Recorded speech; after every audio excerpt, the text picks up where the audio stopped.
अगर हमारी गिनती ठीक है तो ये 25 खंभों का पंडाल लगा है, लेकिन जो दिल्ली वाले और लखनऊ वाले आए थे उनका पंडाल इससे आधा भी नहीं था। और उन्हें सुनने सरकारी लोग तो आए थे, लेकिन आम जनता केवल इतनी आई थी जितनी डी है, डी भरी होती है, बस इससे ज्यादा लोग नहीं आए। और लोग आएंगे भी क्यों सुनने? क्योंकि लखीमपुर का किसान और लखीमपुर की जनता ने इस बार मन बनाया है कि थार का जवाब वोट से देने का काम यहां के लोग करेंगे।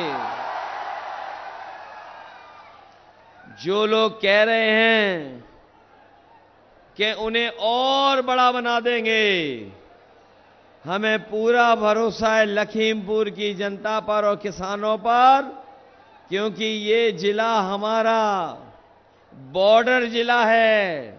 इस बार इतना वोट यहां की जनता डालेगी, इतना वोट डालेगी कि बीजेपी का प्रत्याशी बॉर्डर के बाहर फेंक दिया जाएगा।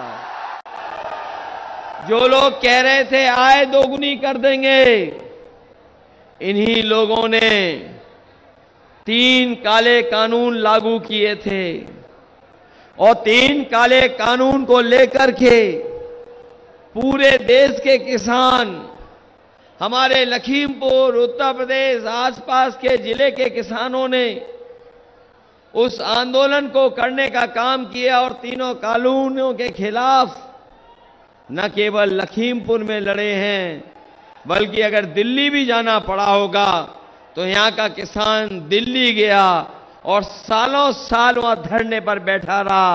तब तक किसान नहीं हटा जब तक सरकार ने तीनों काले कानून वापस नहीं ले लिए।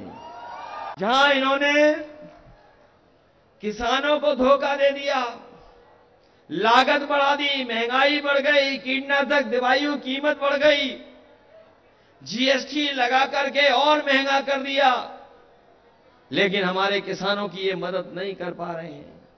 अभी जब सरकार ने फैसला लिया कि उद्योगपतियों का कर्ज माफ होगा, हमारा किसान दुखी हो गया, हम लोग निराश हो गए। हम लोगों को लगा कि ये जो कर्ज माफ होने जा रहा है तो उद्योगपतियों के साथ साथ हमारे किसानों का भी कर्ज माफ हो जाएगा।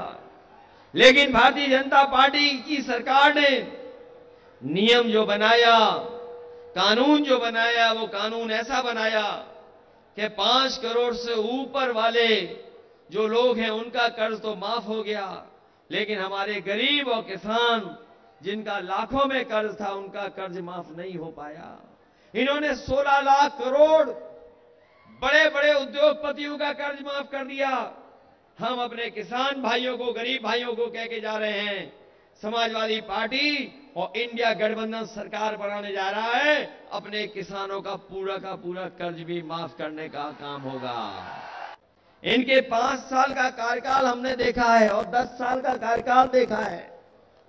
बताओ ये 10 साल से सरकार में है कि नहीं है? ये 10 साल में कितना काम किया इन्होंने, बताओ जनता के लिए? क्या बाढ़ की समस्या का समाधान कर दिया इन्होंने? क्या जो हमारी भूमि को मालिक बनाने का काम, जो हक देना था, क्या वो समस्या का समाधान कर दिया? क्या भूमदरी वाली समस्या जो जमीनों की है, किसानों की है, बहुत दिनों से जो हमारे फॉरेस्ट डिपार्टमेंट से चल रहा है, क्या उस समस्या का समाधान कर दिया? हम आपको भरोसा दिलाते हैं कि न केवल बाढ़ बल्कि अपने किसानों की भूमदरी जमीन की भी समस्या का समाधान करने का काम हम समाजवादी लोग करेंगे, सरकार बनेगी। जो लोग आए थे कि बड़ा बना देंगे, बताओ कितना बड़ा बनाना चाहते हो? कहां पहुंचाना चाहते हो इन्हें बड़ा बना करके? कहां जाएंगे बड़ा बन करके? ये वही लोग हैं जो संविधान और कानून से अपने आप को बड़ा मानते हैं, लेकिन जब इंडिया गठबंधन समाजवादी सरकार आएगी तो न केवल हमने किसान जो न्याय मांग रहे हैं, न्याय देने का काम करेंगे। ऐसे लोग जो हमारे किसानों को नुकसान और किसानों का अपमान करते हैं, उनकी हत्याएं कराते हैं, ऐसे लोगों को कानूनी सजा दिलाने का काम भी आने वाले समय में होगा।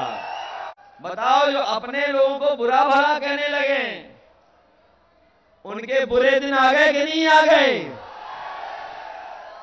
और एक दूसरा दल है जो अपने ही सबसे करीब उनको निकालने का काम कर रहे हैं। ये दोनों दल ऐसे हैं जो संविधान के खिलाफ हैं, संविधान के खिलाफ काम कर रहे हैं, लोकतंत्र के खिलाफ काम कर रहे हैं। और हम तो अपने बहुजन समाज के लोगों से कहेंगे कि बीजेपी तो खुलेआम 400 पार का नारा दे करके बाबा साहब भीमराव अम्बेडकर का संविधान बदलना चाहती है। वही दूसरा दल पीछे से उनका साथ देने का काम कर रहा है। इसलिए बहुजन समाज के लोग अपना वोट खराब मत करना, संविधान बचाने के लिए और बाबा साहब भीमराव अम्बेडकर जी के संविधान को बचाने के लिए एक एक वोट आप उत्कर्ष वर्मा साइकिल चुनाव चिन्ह पर देने का काम करना।